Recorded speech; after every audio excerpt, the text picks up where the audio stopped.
No one method unambiguously is better than another method. They all have trade-offs.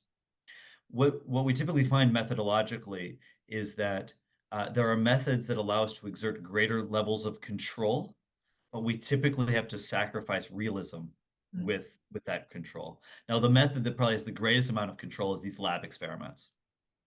So the great advantage of the lab experiment is it allows us to isolate decision making from the web of complexity that surrounds decision making in real life. We make decisions within a social context, and social contexts are very complex. Now, that's very important. And isolating from that is not to say that those social contexts aren't important. They're super important. We should absolutely try to understand them.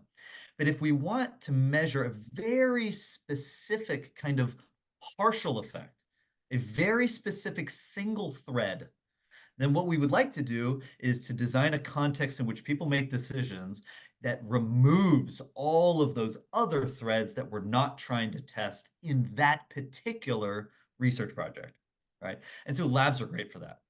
I can do a lab where identities are anonymous, which removes all of the social context. Um, these experiments have to do with inequality.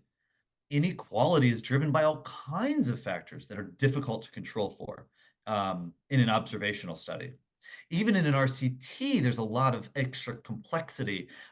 If you were to try to evaluate inequality in an RCT context, it would have a lot of additional complexity to it. So in a lab, we completely control the entirety of the decision-making context and can exogenously define people as high and low wealth, let's say. So that gives us a lot of control, and it allows us to cleanly measure a behavioral effect, a behavioral phenomenon. How do people think about a decision? Okay, that's the great advantage of a lab. The disadvantage of a lab, of course, is that all of that control removes it from reality, right? People aren't making their real life decisions in these kind of highly controlled contexts. So I would argue that ideally, and this is really kind of how the body of research works, is ideally you would have research in every domain, and they would all feed in with each other to help us come to good conclusions, right? We have observational studies where we have no control. We have randomized controlled trials where we control the intervention, but we don't control anything else. And then we have lab experiments where we control almost everything, um, which again removes us from realism, but allows us to measure very precise things that are hard to measure in the other methods.